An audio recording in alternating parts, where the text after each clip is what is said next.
The dawn came crawling over the plains like a secret whispered to the wind, pale gold spilling across a world still heavy with mist.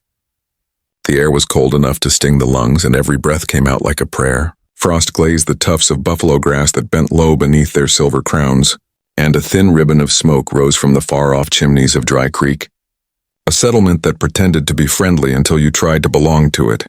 Out there, a newcomer's worth was measured not by kindness or skill, but by how they looked, how they stood, and how much they could hide of their own brokenness. From the rattling stagecoach that arrived just after sunrise, Loretta Mayfield stepped down carefully, clutching the wooden handle of her basket so tight that her knuckles whitened. Her boots sank into the half-frozen dirt, and the sound of her landing and the soft thud seemed to echo louder than it should have. She was not the kind of woman people wrote stories about. She was soft where others were sharp, round where they were straight. Her dress was neat but worn, the blue faded to a tired sky color and patched at the elbows. Her shawl clung to her shoulders, frayed from too many winters, doing little to disguise the full curve of her frame. The morning light didn't flatter her. It picked out the truth. The glint of determination in her eyes, yes, but also the quiet fear in the set of her mouth. And the town saw it. The people saw it. They always did. A boy leaning against a post outside the general store gave a low whistle, then smirked when she pretended not to hear. Two women paused mid-conversation near the mercantile, their heads bending close, whispers soft and poisonous. One laughed, short, cruel, the kind of laugh that didn't fade easily. Loretta's shoulders stiffened. She had heard worse before. Words could bruise, but she had learned to carry those bruises under her clothes like invisible armor. She looked around, taking in her new beginning. Dry Creek was a small frontier town carved from stubborn dreams and dry hope. A single main street lined with false front buildings, the paint peeling under years of dust and wind. A saloon with swinging doors, a blacksmith's forge, a small church, a general store, a schoolhouse that doubled as a meeting hall. It was the kind of place where everyone knew everyone, and newcomers were treated like intruders until they proved useful. Loretta had come hoping to do just that, to find work as a cook, to trade her hands and her heart for a roof over her head and a purpose that didn't crumble beneath laughter. The driver tossed her small trunk down with a grunt. "That's all, miss," he said before slapping the reins and driving off without another word. The stagecoach rattled away, and with it went the last tie to any place that had ever known her name kindly. Loretta adjusted her shawl, lifted her chin, and started toward the general store. The bell above the door jingled softly as she entered, releasing a smell of flour, leather, and old pine. Behind the counter stood Harlan Pike, a gray-haired man with gentle eyes and hands calloused from years of lifting grain sacks. He looked up, studying her for a long second before offering the smallest of smiles. "Mornin', miss," he greeted, voice warm but cautious, the way one might speak to a stray dog that might bolt if treated too kindly. "Good morning," Loretta replied, her voice steady though her stomach fluttered. "I was told there might be work for a cook around here. I can bake, stew, roast, and stretch a meal for a dozen mouths if need be." Harlan's gaze softened, though something shadowed it. Hesitation, maybe pity. "Folks here are particular," he said carefully. "But winter's comin'. Sooner or later someone'll need a cook. You can ask around, maybe the boarding house or the saloon." "Thank you," Loretta said, and she meant it. She bought a small loaf of yesterday's bread, not because she needed it, but because it gave her something to hold, something to keep her hands busy as she faced the day. When she stepped back into the cold air, the town seemed to watch again. She walked toward the saloon, her boots crunching against the frosted dirt. Every step felt like a challenge, a declaration that she would not be invisible, even if the world tried to make her so. The saloon smelled of whiskey and stale sweat, of tobacco and regret. Its wooden floors creaked as she stepped in, and a dozen male heads turned before quickly turning away again, snickering. Behind the bar stood Odessa Finch, tall, sharp-faced, her red hair tied in a high twist that gleamed like copper. Her dress was cut to flatter and wound tighter than any smile she'd ever given. "Can I help you?" Odessa asked, wiping her hands on a rag. The tone was polite on the surface but edged like a blade. "I'm looking for work," Loretta said quietly. "I can cook. I make hearty meals, biscuits, stews, pies, whatever's needed." Odessa's gaze swept over her, slow and cutting. Men drink here, sweetheart. They like their whiskey strong and their women easy to look at. Her eyes flicked deliberately over Loretta's round figure, her plain dress, her shy posture. You'd scare off half my customers before they finished their first glass. A chuckle ran through the room like a low hum. Loretta's cheeks burned, her throat tightening. Still, she managed a small nod and said, "Thank you anyway," before turning and walking out. She didn't let them see her cry. Not here, not yet. The cold air hit her face like a slap. She breathed it in and kept walking. Her boots crunching through the dirt, her jaw clenched. She had come too far to turn back.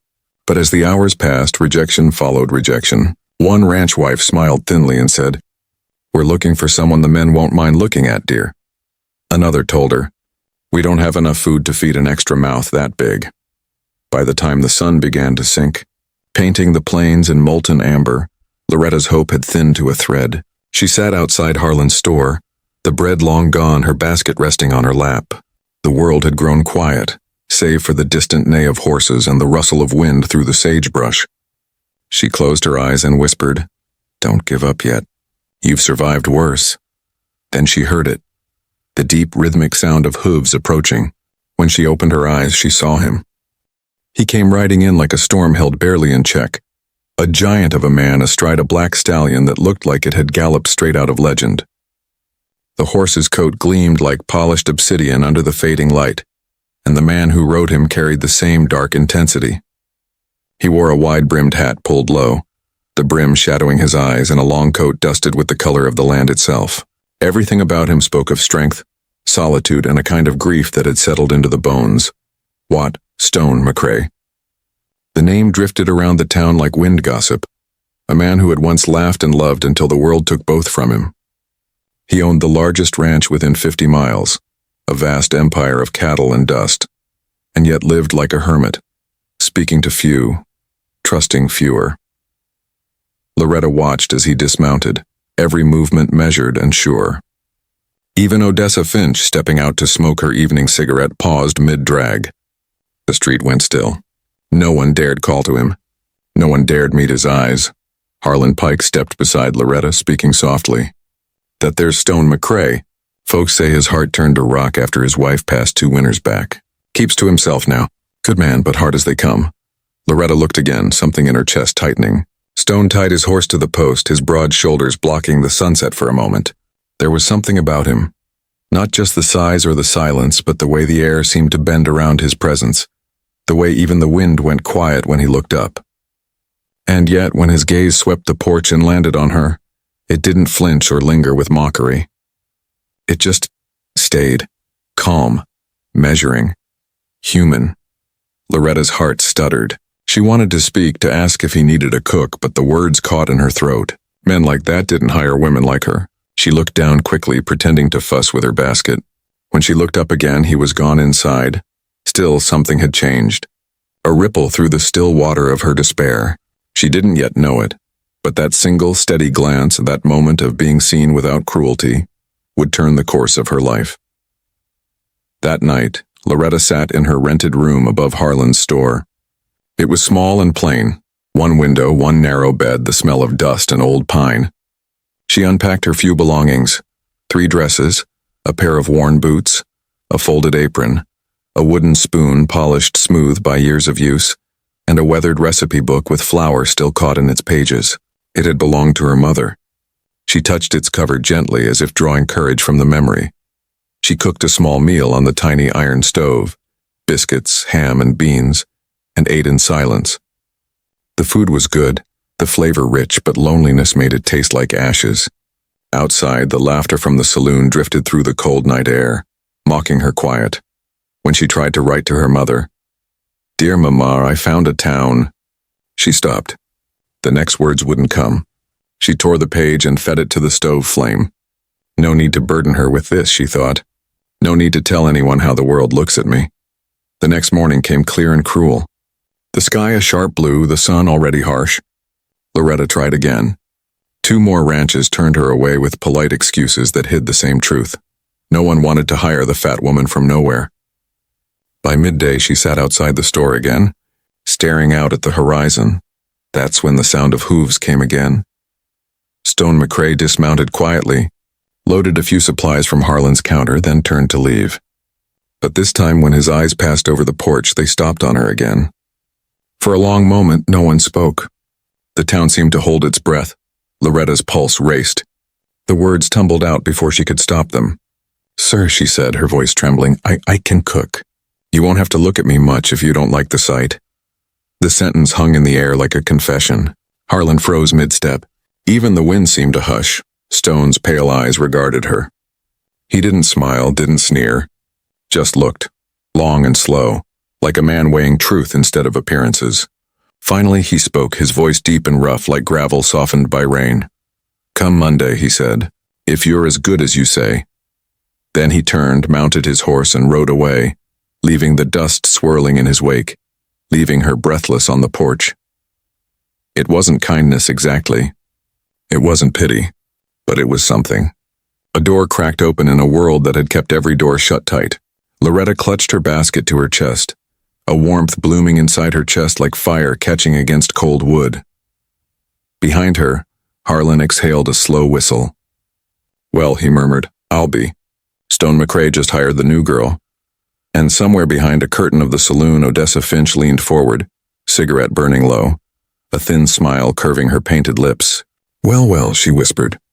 "Now that'll be a story worth telling." As the sun sank behind the hills, Loretta stood alone on the porch, the wind tugging at her shawl. For the first time since stepping off that stagecoach, she let herself smile. Small, fragile, but real. Hope, faint and flickering, had finally come to Dry Creek. The night before Monday felt endless. Loretta lay awake in her narrow bed, the silence pressing on her like a weight. Every creak of the boards, every sigh of the wind through the eaves felt louder, sharper, more deliberate, as though the old building itself were listening to her thoughts.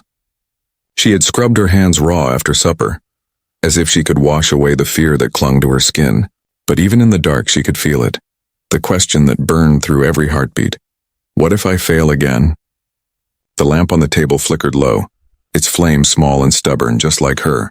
On the chair beside the bed lay the dress she had mended 3 times over, plain calico, faded but clean, its hem now even and its seams strengthened with the last of her thread.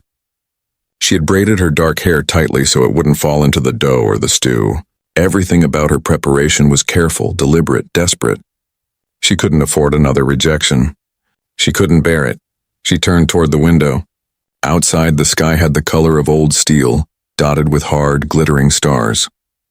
The land stretched vast and merciless, the kind of place that didn't forgive weakness. Somewhere out there, beyond the edge of sight, was Stone McCrae's ranch, a sprawl of land whispered about in town like legend. And tomorrow she would walk into it. Her heart twisted with both dread and wonder. "You asked for a chance, Loretta," she told herself. "Now you have to earn it." At dawn, she rose before the sun. She dressed in silence, her fingers shaking as she tied the last knot in her braid. When she caught her reflection in the cracked mirror above the washstand, she barely recognized herself.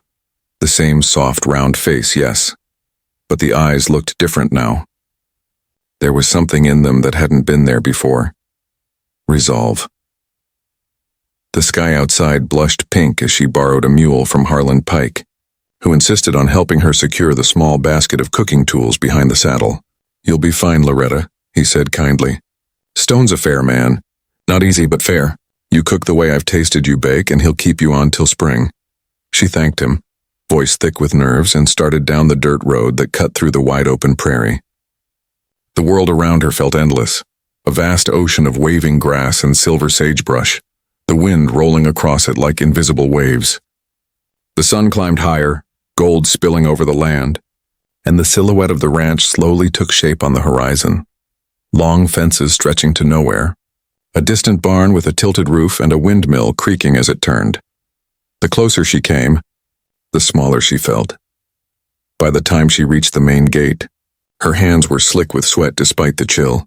The mule snorted softly, sensing her unease. The ranch spread before her like a kingdom carved out of dust, and at its heart stood the house. It was large but unadorned, built of weathered timber the color of old bone. A porch wrapped around its front, and beside it, a dog lifted its head and barked once before settling again. Then the door opened, and Stone McCrae stepped out. He was taller than she remembered, broad-shouldered, sun-browned, his shirt sleeves rolled to the elbow. His face, shadowed by stubble, was unreadable. He looked like a man carved from the same land he owned, scarred, enduring, not easily moved. His eyes, pale gray-blue like river ice, flicked over her once, not lingering, but not dismissing either. "You came," he said simply. "I said I would," she replied, managing not to stammer. He nodded once, motioning toward the house.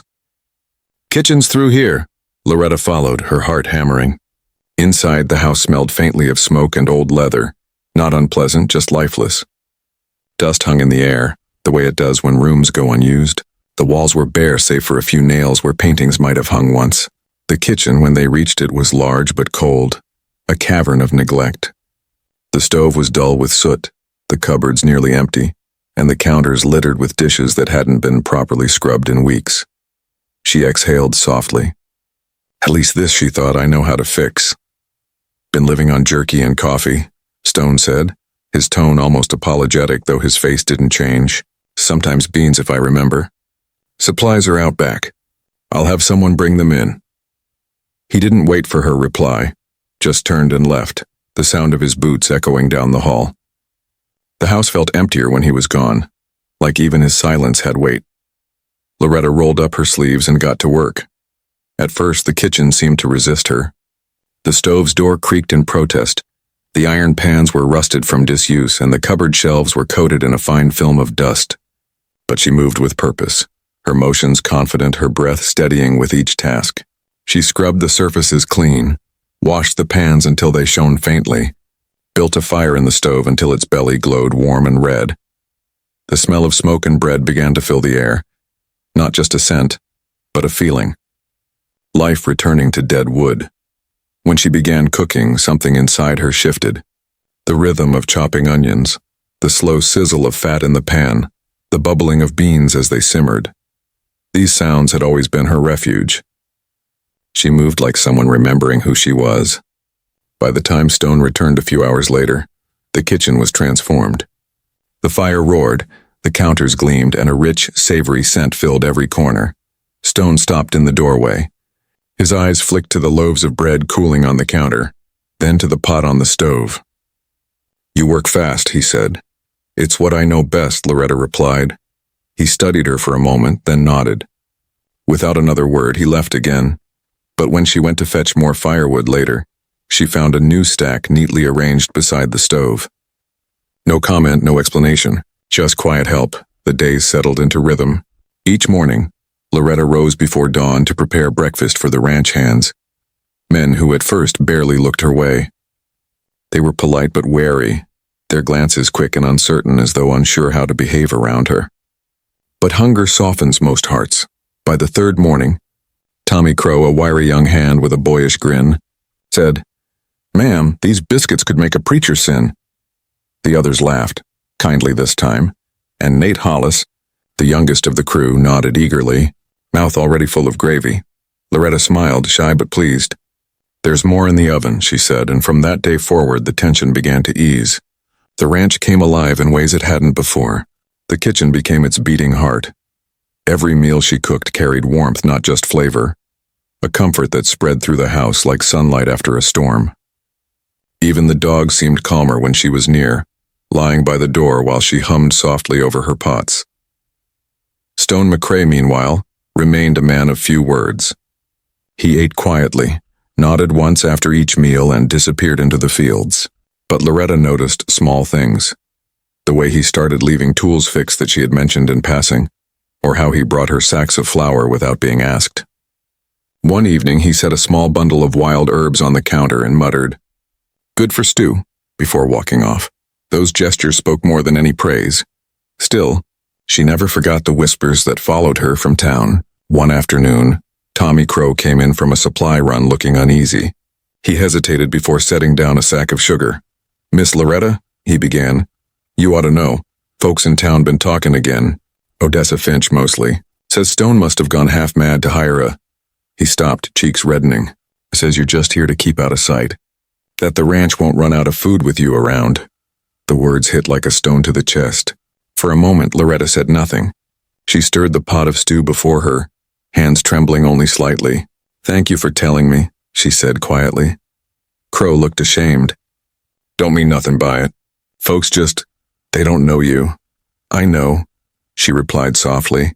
"They never do." That night, after the men had gone to their quarters and the house had gone still, Loretta sat alone at the small table near the kitchen window. Outside, the moon hung cold and pale, silvering the empty yard. The scent of her stew lingered in the air, but she could hardly taste the portion she'd saved for herself. The old ache crept in again, that familiar voice that whispered she would never belong anywhere. No matter how hard she worked, how kind she was, the world would always see her body before her soul. She pressed her hands to her face, breathing deep. Then she noticed something. On the counter beside the cold stove sat a plate, her plate, half filled with stew. She hadn't put it there. Stone must have come in quietly after she'd gone to her room, seen that she hadn't eaten and left it there. The gesture was simple, wordless, but it undid her. Tears stung her eyes. He sees me, she thought, even if no one else does. Over the next few weeks, the ranch began to change.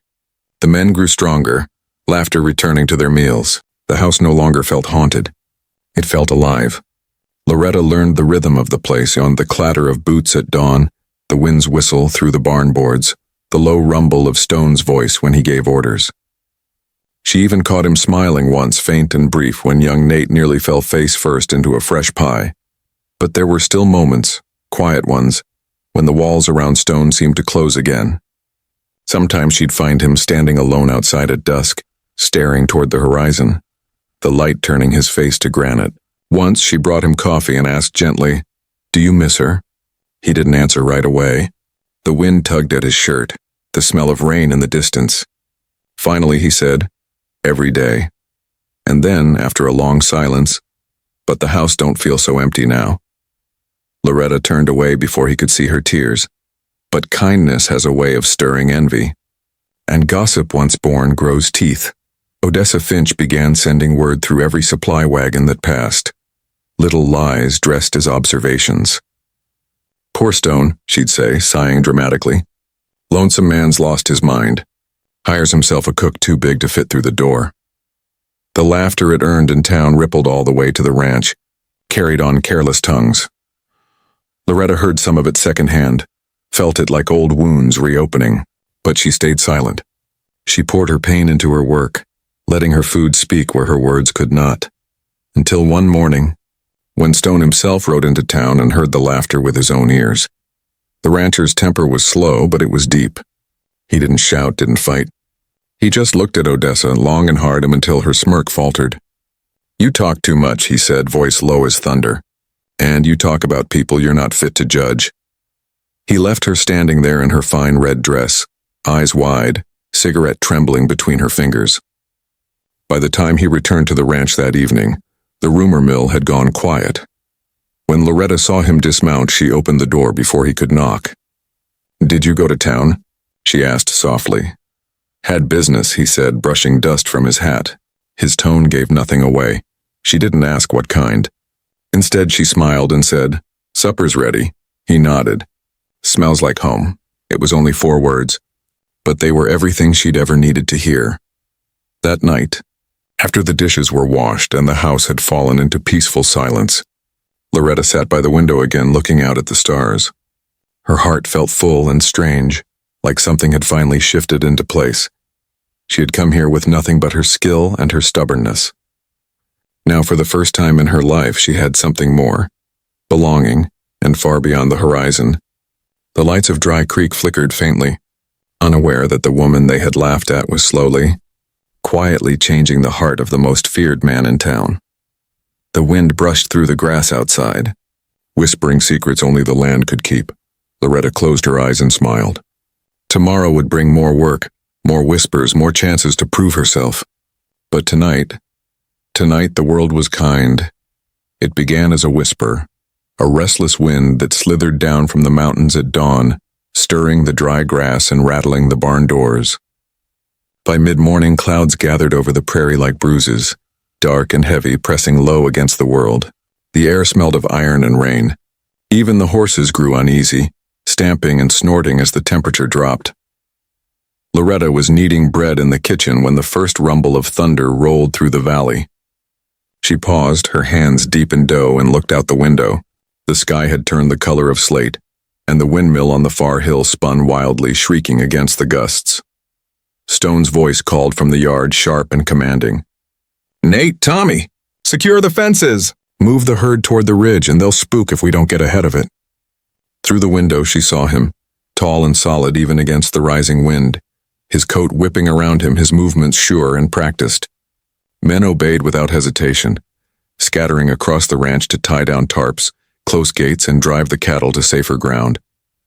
Loretta pressed her hands into the dough again, faster now. She knew storms. Back home she'd watched wind tear roofs off barns and twist trees from the roots. Storms were living things, wild and hungry. But she also knew this. People worked harder when they were fed.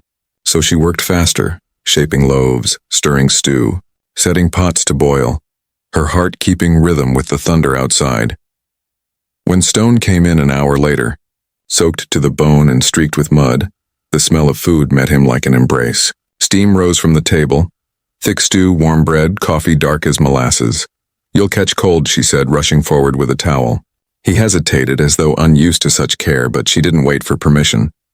She pressed the towel into his hands and motioned to the hearth. "Sit. Eat." Stone obeyed, though his eyes flicked toward the window where lightning split the sky in blinding streaks. "Still got men out," he muttered. "I'll keep the fire going," she said firmly. "You can't help them if you drop from hunger." He looked at her then, really looked, as though weighing her words. Finally he nodded and reached for the bowl. As he ate, the house trembled under the force of the wind. Rain began to lash against the walls, hard and relentless. Loretta moved through the kitchen like a steady flame, refilling cups, stirring pots, laying out blankets near the stove for the men who would soon come in from the storm. By dusk, they came, soaked, shivering, faces streaked with mud. She met each one with hot coffee and dry cloths. The kitchen filled with steam, noise, laughter, rough voices softened by warmth and gratitude. But not all made it back. When Stone returned from counting heads, his face was grave. "We're missing two, Nate and Eli. Went after a stray calf near the creek." Loretta froze, the ladle trembling in her hand. "The creek'll flood by nightfall." "I know." He grabbed his coat. "I'm coming with you." His head snapped toward her. "You're not. Stone, you can't see out there alone." "I said no." His voice cracked like a whip, sharp and final. For a moment the room went still. The men glanced away, the air thick with the tension between them. But Loretta didn't back down. Her chin lifted slightly, and when she spoke again, her voice was calm but unyielding. "Then you'll need lanterns and dry blankets. I'll have them ready." He stared at her, eyes unreadable, then turned without a word and disappeared into the storm. The hours that followed were endless. The wind howled through every crack in the walls, and the rain beat down like fists. Loretta kept the lamps burning, pacing the floor, whispering prayers she hadn't said in years. Each minute stretched like an hour. She reheated stew no one would eat, wrung her hands, checked the fire, then checked it again. Outside, the world was chaos. Flashes of lightning illuminating the fields in brief, violent glimpses. Finally, near midnight, she heard it, the distant clatter of hooves. She rushed to the door and threw it open just as Stone appeared out of the darkness, half carrying a limp figure. Behind him came another rider, dragging something heavy over the mud. "Get water," Stone shouted. Loretta didn't hesitate. She ran to the basin, filled it, fetched blankets, tore cloth for bandages. The men brought Nate in first, young, pale, his arm bleeding but breathing. Eli followed soon after, shivering and gasping, his lips blue from cold. "Got him out just before the bank gave way," Stone said, voice hoarse. "Creek took the horses." "Nearly took us." Loretta pressed her hand to Nate's forehead, relief flooding through her. "You did good," she whispered. "You brought them home." She worked through the night, washing wounds, spooning broth between cracked lips, changing bandages when blood seeped through. Stone stayed beside her, silent but steady, holding the men when they thrashed in fevered dreams, fetching whatever she asked for without question. At some point near dawn, when both ranch hands were finally sleeping, Stone slumped in the chair by the fire, exhaustion written into every line of his face. His hands were scraped raw, his shirt torn at the shoulder, but his eyes, those cold gray eyes, were soft now, almost human. "You should rest," she said quietly, sitting across from him. He shook his head. You kept this house alive tonight, and you kept those boys alive. They sat in silence for a long moment, the fire crackling between them. Outside, the storm had passed, leaving only the sound of dripping water and the faint cry of morning birds. I thought I'd lost them, he said finally, voice low. The creek's taken men before. Good men. You didn't lose them, she whispered. You don't lose what you fight for. His gaze met hers, a long, searching look that seemed to peel away every wall between them.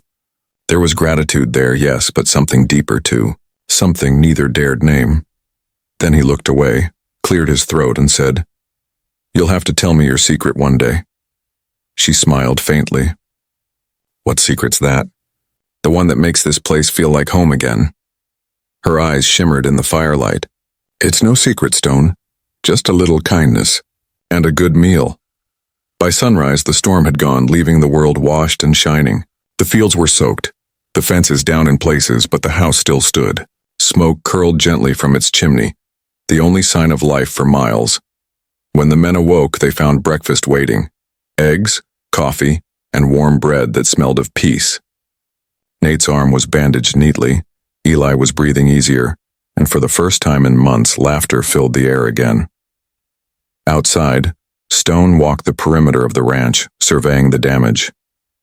When he turned back toward the house, he saw Loretta standing in the doorway, apron fluttering in the breeze, her hair loose from its braid. She looked tired but radiant, her face lit by the rising sun. For a moment, he just watched her. That quiet, steady strength she carried, the way she seemed to anchor the world around her without even trying.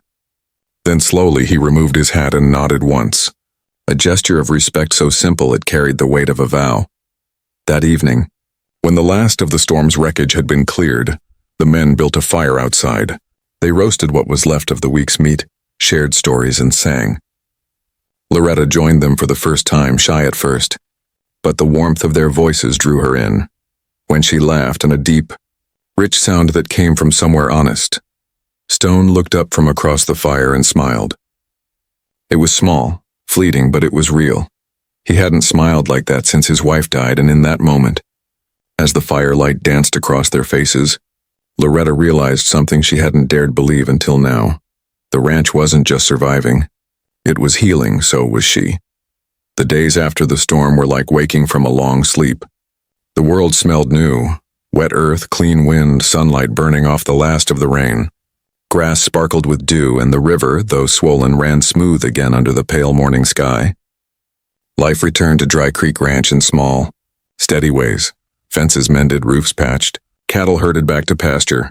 But in that peace, something else began to stir. A whisper carried on the wind. It started in town, as most poisons do. Odessa Finch, her painted lips always ready to twist truth into spectacle, had found a new story to feed the hungry ears of Dry Creek. The tale grew with every telling. How the fat girl who couldn't find a job was now living under the same roof as the great Stone McCrae. How she'd stormed into his life and claimed his kitchen like a queen. How the mighty rancher, still mourning his dead wife, had been bewitched by a woman with hands too soft and a face too plain. By the time it reached the general store, the story had teeth. By the time it reached the church steps, it had claws. Loretta didn't hear the worst of it at first. The ranch was far enough from town that gossip took time to travel. Her days were filled with work, baking, tending the garden, checking on Nate's recovery, washing linens that still smelled faintly of smoke from the storm. But she felt something shift in the air, a tension that crept into the laughter of the ranch hands and made her chest tighten when she thought too long about the world beyond those hills. Then, one morning, Harlan Pike rode out from town with a delivery. He looked uneasy when he climbed down from his wagon, his hat twisting in his hands. "Got your flour and coffee," he said, setting the sacks down. His voice carried a heaviness she didn't like. "Thank you, Mr. Pike. You look troubled. Something wrong in town?" He hesitated, eyes darting toward the main house where Stone was working on a fence post. "You might say that. Odessa Finch has been running her mouth again. Some folks say Stone's forgotten his vows. That he's, well," he trailed off, but he didn't need to finish. Loretta's stomach turned cold. She'd known this kind of talk all her life. The way people built cages out of words, trapping you in stories you didn't write. I see, she said softly. Harlan shifted his weight, guilt flickering in his weathered eyes. You know how folks are. Ain't none of their business what happens up here, but they like to think it is. She forced a small smile. Thank you for telling me, Mr. Pike. After he left, Loretta stood a long time by the fence line, the prairie stretching endless around her. The wind tugged at her hair, carrying with it the faintest sound of laughter from somewhere far away. Or maybe it was just memory. She had come here to start over, to find a life measured by her own worth, not the opinions of others. Yet the ghosts of old cruelties found her still. That evening, when Stone returned from the range, she told him. He listened in silence, leaning against the porch rail, his broad shoulders outlined by the setting sun. His jaw worked as she spoke, his eyes narrowing with each word. When she finished, he said nothing for a moment, just looked out across the fields, the muscles in his neck tight as rope. Let them talk, he said finally. Her brows drew together. It doesn't bother you? He shook his head once. People in town been talking about me since I buried my wife. They don't know how to keep quiet. I stopped caring a long time ago. But it's not just you now, she said quietly. It's me. That made him pause. He turned to face her then, eyes softening. I'll set it straight if it gets worse.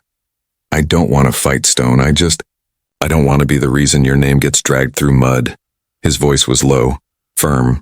You're not the reason for anything but this place coming back to life. Something in his tone, that quiet conviction, should have comforted her. But as she met his gaze, she saw something else there too. Guilt. Not for her, but for the shadow of the woman he'd lost. He still carried that grief like a second skin, and she wondered as the sun bled out across the horizon, if there would ever be room in that man's heart for anything new. The gossip reached the ranch hands soon after. They were loyal men, but loyalty doesn't stop curiosity. Over dinner one night, Crow, who usually had a grin for everything, hesitated before asking, Ma'am, you ever go into town these days? Folks been wondering about you. Loretta kept her eyes on her plate. Not lately. Best stay that way, muttered Nate. Ain't worth listening to lies. Stone, sitting at the head of the table, set his cup down hard enough to make the wood creak. Anyone brings that talk here, they'll answer to me. The room went silent. Loretta looked at him. That fierce protectiveness, that unspoken promise that he'd guard her honor as fiercely as his own land. But a flicker of unease passed through her too. The more he defended her, the louder the town would whisper. She finished her meal quietly, then slipped outside into the cool night. The stars were sharp and bright, the prairie stretched endless under the moonlight. She walked to the barn where the scent of hay and leather wrapped around her like memory. There in the quiet she let the tears come. Soft, trembling things she wouldn't allow anyone to see. She didn't cry for herself, not really. She cried for how hard it was to be good, to be kind, and still be seen as something small, something unworthy. Inside the barn, one of the horses snorted, shifting its weight. She ran her hand along its neck, whispering softly, I'm not going anywhere, she murmured. No matter what they say. But the next morning she almost did. A letter came, delivered by the same boy who once laughed at her when she stepped off the stagecoach weeks ago. It bore her mother's handwriting, neat, looping, full of worry. Dear Loretta, it began. Word has reached us from Dry Creek. I don't know what's true or not, but please, my girl, don't let cruel talk ruin your spirit. You were born for more than gossip and shame. If that place doesn't treat you kind, come home. We'll always have room for you. The words blurred as she read them, her hands shaking. Someone had written to her mother. Someone from Dry Creek feeding lies across the miles.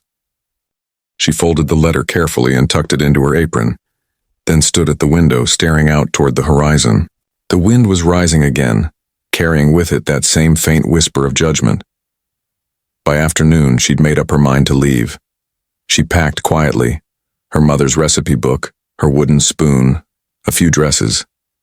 She left the bread rising on the counter and her apron neatly folded on the table. When she stepped outside, the air smelled of dust and pine. The sun was sinking low. Stone found her near the gate, mule-saddled, face pale but determined. Where are you going? His voice was rougher than she'd ever heard it. Home. Why? She lifted her chin. Because I'm tired, Stone. Tired of fighting to exist in a world that doesn't want to see me. Tired of being the woman people whisper about. He took a step closer. You think running will stop them from talking? No, she said softly. But it might let me sleep again. For a long moment, neither spoke. The only sound was the wind moving through the dry grass. Then slowly he reached out. Not to stop her, not to command, but to touch her sleeve just barely.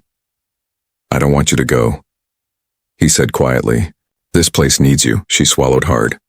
You mean you need me? His hand fell away. He didn't answer. And that silence, heavy and uncertain, broke something in her. She turned, climbed onto the mule and rode toward the setting sun. When she disappeared beyond the ridge, Stone stood there for a long time, the wind tugging at his coat, the scent of her bread still drifting from the open window. He'd lost her, and for the first time in years, the great Stone McCrae felt the hollow ache of loneliness, sharp and merciless, because now he knew the truth he'd refused to face. It wasn't his ranch that had come back to life. It was him. And she was the one who'd done it. The road from Dry Creek Ranch to the town stretched wide and empty, dust rising in faint clouds behind Loretta's mule. The sun had begun to dip behind the western hills, painting the sky in shades of rose and violet. She rode without looking back. Each hoofbeat echoed like a heartbeat and steady, lonely, final. The land she'd come to love unfolded behind her. The distant blue ridge, the faint glimmer of Stone's windmill turning slow against the dying light. It felt wrong to leave it. Wrong in the way leaving home always feels, even when the world has made you believe you don't belong. But the whispers had grown too loud. The stares too sharp. And worse than the gossip was the ache she carried. The ache of loving a man who saw her worth but could not say her name in the same breath as love. By the time she reached the town's edge, lamps were being lit in windows. The street was quiet except for the creak of swinging signs and the low hum of a piano drifting from Odessa Finch's saloon. Loretta tied her mule by the livery and walked toward the boarding house, her satchel heavy at her side. Inside, the landlady, Mrs. Drayton, a stern woman with eyes like chipped flint, looked her up and down. Back again, Miss Caldwell? Thought you'd gone off to make something of yourself out there with McCrae. Loretta forced a tired smile. Just looking for a room. For a few nights. Mrs. Drayton sniffed. Got one left. Not fancy, but it'll do. The woman's tone said everything her words didn't. Judgment hidden behind courtesy. Loretta didn't bother to argue. She took the key, climbed the narrow stairs, and shut the door behind her. The room smelled faintly of lavender and dust. A single bed, a cracked mirror, a view of the empty street. When she sat down, the silence hit her. Thick, suffocating. The kind that presses against your chest until you can't breathe. For weeks, the ranch had been alive with sound. The thud of boots on the porch, the lowing of cattle, the crackle of fire, the laughter of men she'd come to think of as family. Now there was nothing. She unpacked her things with mechanical care, dress folded, spoon set on the nightstand, her mother's recipe book placed beside it. Her fingers lingered on its worn cover. Inside were smudged notes from a life that once felt far away. Add time if the stew's too sweet. Bake until the crust sings. Feed those who are hungry, and God will feed you in turn. She ran her hand over the words and whispered, I tried, Mama. I really tried. Then she blew out the lamp and lay down, though sleep did not come easily. The next morning, the town was already buzzing. Loretta stepped out early to buy bread and milk, her shawl pulled tight against the wind. At first no one spoke. Then came the glances, quick, cutting, assessing. At the general store, Mrs. Finch's voice carried from across the street. Well, look who's back from her fairy tale, she drawled, leaning in the doorway of the saloon. Guess the rancher got tired of his little pet cook. Laughter rippled through the few men lounging nearby. Loretta froze, the bread heavy in her hands. She turned slowly, her face pale but her eyes steady. You should be careful what stories you tell, Miss Finch. The truth has a way of outlasting lies. Odessa smiled, sweet and cruel. Oh, honey, people don't want truth. They want entertainment. Loretta held her gaze a moment longer, then turned away. But inside, something hard and sharp began to grow. Not anger, not yet, but strength. The kind that comes when you've been pushed too far for too long. Meanwhile, back at the ranch, silence had settled like dust over every corner. The kitchen felt wrong without her. Too clean, too empty. The stove sat cold for the first time in weeks. The scent of her bread had faded, leaving only the faint echo of warmth in the air. Stone tried to ignore it. He threw himself into work, mending fences, checking herds, hauling feed, but every task felt heavier than before. The men worked quietly, glancing toward the house when they thought he wasn't looking. By the third day, Crow finally said what they were all thinking. "Boss, you gonna go after her?" Stone didn't look up from the fence post he was driving into the ground. "Ain't my place," Nate scoffed. "Ain't your place? She kept this place running, saved me and Eli from dying in that flood. If that ain't worth going after, I don't know what is." Stone's jaw clenched. She made her choice. Crow spat into the dirt. "Maybe. But she didn't walk away from this ranch, Stone. She walked away from you." That night, when the wind picked up again and the ranch fell quiet, Stone sat alone by the fire. The chair opposite him, the one she used to sit in while mending linens or reading recipes aloud, was empty. He stared at it until the fire burned low, his chest tight. Memories came unbidden, her laughter echoing off the kitchen walls, the way she hummed while she worked, the look in her eyes that night after the storm, when he'd almost said the words but hadn't. He remembered the touch of her hand on his sleeve the day she'd asked if he needed her, and the way he'd let that moment slip away. Now, the house was full of ghosts and every one of them had her face. 2 weeks passed. The ranch ran but without heart. The men still ate, but no meal tasted right. The cows grazed, but the fields seemed smaller. Stone's reputation, the proud, unbending man of Dry Creek, began to crack. Word reached him of how the town had treated Loretta. He heard the laughter, the gossip, the cruel jokes whispered behind her back. And with every story, his anger grew, not just at them, but at himself. He rode into town one morning before dawn, the sky still bruised with night. His horse's hooves struck sparks from the road. He stopped outside the saloon just as Odessa Finch was sweeping the porch. She smiled when she saw him. "Well, well, the mighty Stone McCrae graces us with his presence. Come to fetch your cook back?" He dismounted slowly, his shadow long in the early light. "You've got a cruel tongue, Miss Finch." "I've got eyes," she said sweetly, "and a talent for stories. Folk like to hear 'em." He stepped closer, his voice low and steady. "Then here's one for you. A woman came to this town looking for a chance. She worked harder than any of you, fed men who would have starved without her, stood in storms, stitched wounds, made a home out of ashes. And what did Dry Creek do? It laughed, it mocked. It spit on her name." Odessa's smirk faltered, Stone's voice grew colder. "You tell your stories, but this one's mine. And I'll see to it everyone in this town remembers who the real fool is." He turned, mounted his horse, and rode toward the boarding house without another word. Loretta was packing again when he found her. She looked up, startled, when the door opened. He filled the doorway like a storm. Tall, silent, dust on his coat, his eyes fierce and unreadable. "Stone," she breathed. "What are you doing here?" "Taking you home," her heart lurched. "Stone, I can't. People. To hell with people." His voice was rough, trembling on the edge of something deep. "Let them talk. Let them choke on their lies. You belong at the ranch." She stared at him. This man who'd always spoken in measured tones, who'd held his pain like a secret. Now his words were wild, raw, real. "I'm not your responsibility," she whispered. "No," he said. "You're not. You're my reason." Silence filled the small room, thick, electric. Her breath caught. "I don't know if I can go back to being what they say I am," she said finally. He stepped closer, his voice soft now. "Then don't. Go back as who you are. Loretta Caldwell. The woman who saved my ranch, my men, and maybe me." Her eyes shone with tears. "You don't mean that."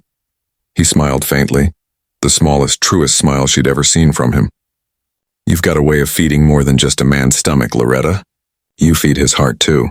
I didn't know how empty mine was until you left." She looked down, her hands trembling. "If I come back, it won't be as a cook." His hand reached out slow, uncertain, until his fingers brushed hers. "Then come back as the woman who makes my house a home."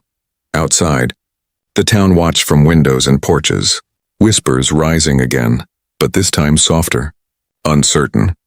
Because as Stone McCrae helped Loretta onto his horse and rode with her back toward the wide horizon, even the cruelest tongues fell quiet. There was something undeniable in the way he looked at her.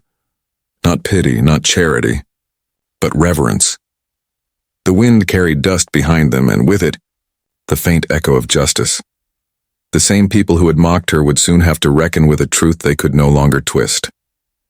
The rancher's heart, once carved from stone, now beat for the woman they had all dismissed. Morning broke golden wide over Dry Creek Ranch the day Loretta returned.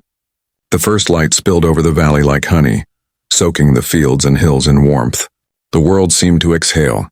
The same wind that had whispered through her empty room now danced again through the open windows, carrying the scent of sage and flower and something new, hope. The men were up early, working before the sun climbed high. When they saw Stone riding in with Loretta seated behind him, the hammering stopped. Tools dropped. Silence spread across the yard like ripples in still water. Crow was the first to grin. "Well, I'll be damned. The Harts come home." Loretta blushed, but Stone's steady hand at her side silenced any uncertainty. He dismounted, then turned to her with quiet care, offering his hand. She took it, not as a cook accepting an order, but as a woman stepping back into her place in the world. Nate tipped his hat. "Miss Loretta, breakfast's been a sorry mess since you left." She smiled through misting eyes. "Then I best get to fixin' that." The men laughed. And just like that, as easily as a door opening, the ranch began to breathe again. In the days that followed, life returned, but it was not the same as before. The kitchen, once a place of labor, now thrummed with something sacred. Loretta moved through it like a conductor before an orchestra, stirring, seasoning, tasting, humming softly as she worked. But this time Stone didn't linger at the door, silent and unsure. He was there beside her, sometimes chopping wood for the stove, sometimes cleaning up without being asked, sometimes simply sitting at the table, watching her with that quiet reverence that says more than words ever could. One evening, as the sun sank behind the ridge and turned the walls to amber, he leaned against the doorframe and said, "You know, I used to think a home was just a roof and a bed." She looked up, a wooden spoon in her hand. "And now?" He smiled, a slow, honest smile. "Now I know it's wherever you are." She turned back to the stew before he could see the tears that rose in her eyes. But outside the ranch, the town still simmered. Rumors never die easy. They fester, twist, and grow into something uglier when left unchecked. Odessa Finch, the saloon girl whose tongue had once been sharper than any knife, found herself on the edge of that same cruelty she'd fed. One afternoon, she overheard two ranch hands talking outside the saloon. "Did you hear?" one said. "Stone's fixin' to hold a feast next week. Says it's for the whole town. Wants to thank Miss Loretta for what she's done." Odessa frowned. "A feast? After everything that happened?" The men shrugged. "Guess he's got a mind to show folks what real grace looks like." She tried to laugh it off, but something in their tone made her stomach twist. For the first time, she felt what Loretta must have felt. The sting of eyes that judge and whisper. When word spread that Stone McCrae had invited the whole town to Dry Creek Ranch for a dinner in Loretta's honor, curiosity flared like wildfire. Some came out of guilt, others for gossip, and a few, the better few, because they'd begun to see truth where once they'd seen only rumor. The night of the feast arrived beneath a sky so clear it looked washed in silver. Lanterns hung from the porch and trees, their light shimmering over tables spread with food that seemed to come from a dream.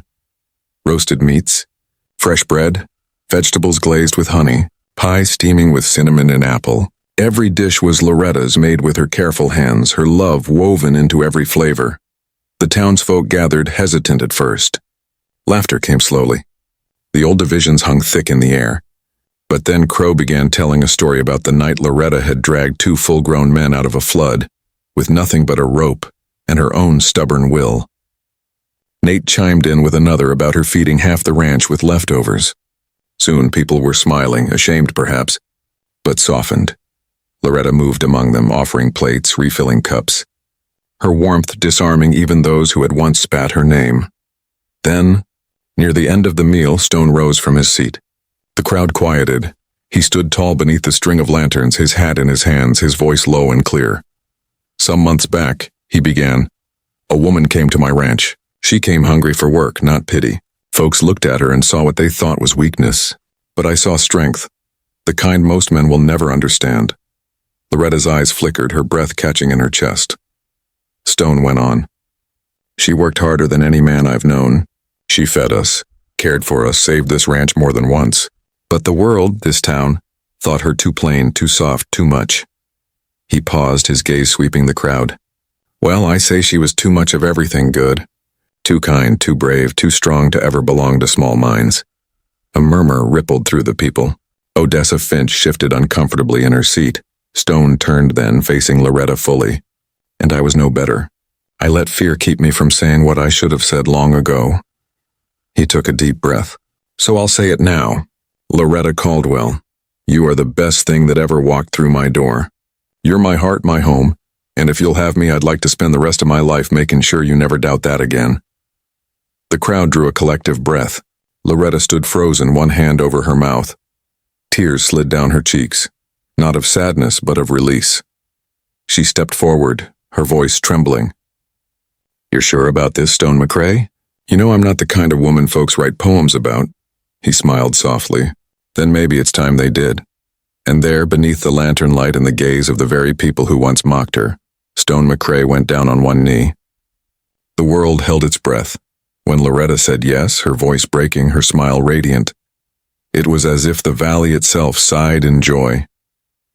The feast that night turned from guilt to celebration. Music rose, laughter echoed, and the stars themselves seemed to dance. Odessa Finch slipped away early, her head bowed. The next morning she brought a note to the ranch gate.